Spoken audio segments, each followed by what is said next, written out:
The next morning, though, when I go into Mum's bedroom to collect her dinner plate, she's not there. She's not anywhere in the flat, not in the corridor, not in the stairs.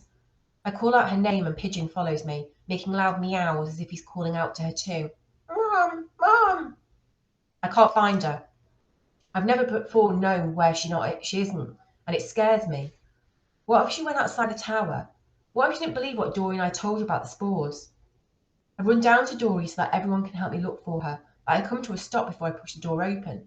I can hear Mum's voice in there, and Dory's, and Obi's and Ben's. The only voice that is missing is mine.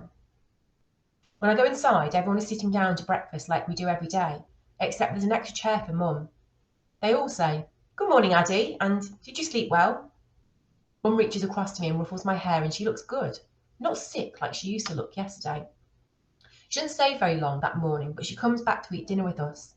The next day she does the same, and the day after that she helps Dory and me pluck the pigeons for dinner and stays with Dory while she cooks. No one mentions the time when they didn't see her. No one talks about how glad they are that she's come out of the flat. They are just pleased to see her each time she turns up.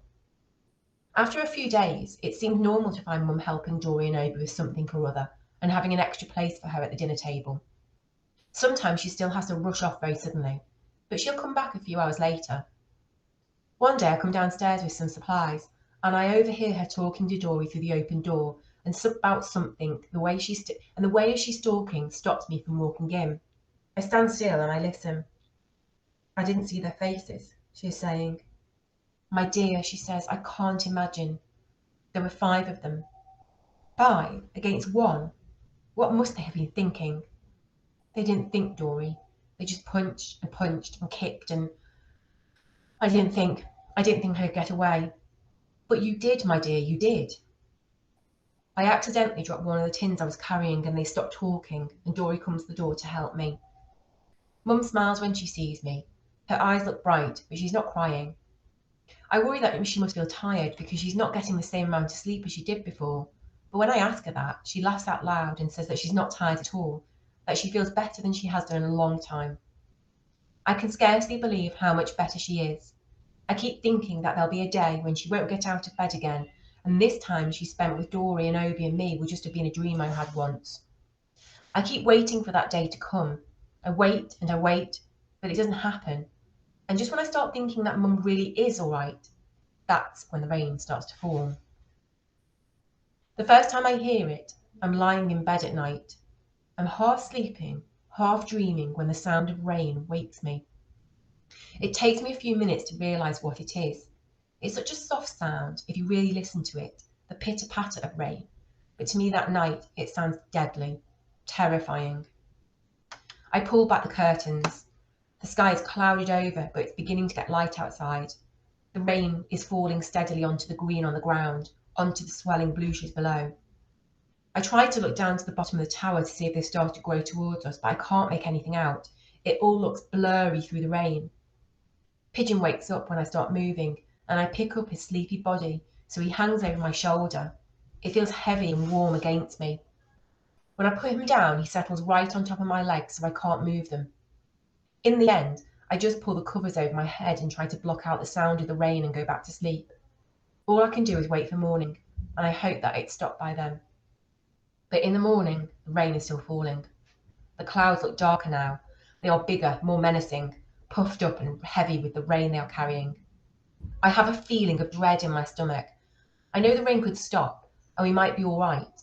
I know that people could be coming to rescue us at any time, but I also know that both of those things might not happen, that this could be the end for us now.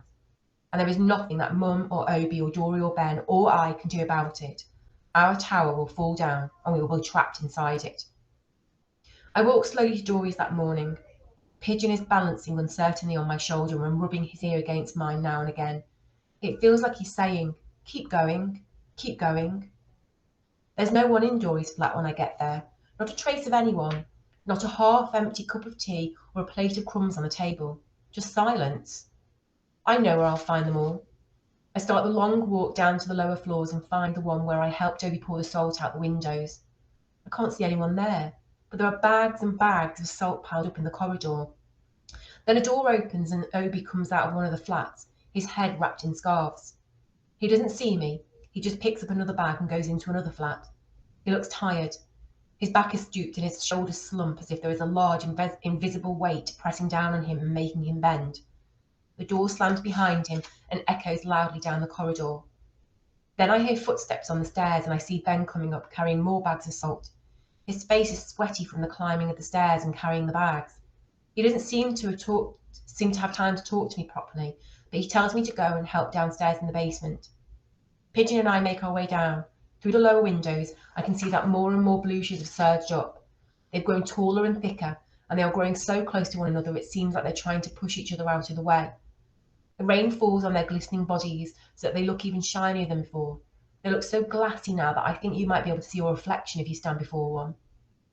I look away from them, but then a slight movement at the corner of my eye makes me quickly glance back. Have I just imagined it? Or do they look bigger than they did just a few moments ago? Are they growing in front of my eyes? They stand tall and proud, though I can't see them moving again, and their stillness seems to be even more frightening. It's as if they're waiting until I've turned away before they move forward. I know that's impossible, but it's how I feel that morning as I stand staring at the shiny, sharp tips and engorged, thick bodies. I find Dory and Mum in the basement. They're both kneeling on the ground doing something, but they stand up when they see me and hug me tightly to them. Are you okay, Addie? Dory asked me. We knew that this day might come, didn't we? We'll be all right, though. Don't worry. Your mum and I are spreading salt into the corners of the walls and around every window. Can you give us a hand? We work all day pushing the white salt granules into every little crack and corner that we can find in the basement. It takes a long time to do it properly. My fingers feel sore and red by the afternoon. My hands have turned red, and there's still so much to do. Pigeon stays close to us all day, watching us work and looking out of the window. Dory says that he's our lookout. We don't stop properly to eat that day. All of us just keep going until we get really hungry, and then we go off and quickly find something to eat and carry on working as soon as we have finished. I only have time to eat a Snickers bar and some cheese crackers which have turned a little bit soft from being open too long. Dory makes us all stop for dinner that evening though. She lights lots and lots of candles so that the room is full of their soft golden light. We eat bowls of sticky rice which has mushrooms in it. It's creamy and easy to swallow. Shame we couldn't have pigeon today, folks, Dory says. I ran out of time, but I've been saving this packet of mushrooms for a while now. I notice that Obi doesn't tell Ori off when she opens a large tin of tuna for Pigeon. In fact, he hasn't really spoken much today.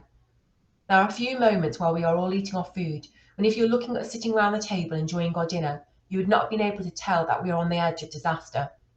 That while we are pushing forkfuls of soft rice into our mouths, the bluchers are creeping around us in a deadly circle, ready to eat the stones and bricks of our home. It doesn't last very long, and as soon as our bowls are half empty, everyone starts talking about what we have done today and what we should do next. Mum and Dory say that the basement has been salted, so they will move on to the next floor up now. Obi says that the bluchers haven't moved much further in today, but as soon as we stop putting salt out, they will come closer.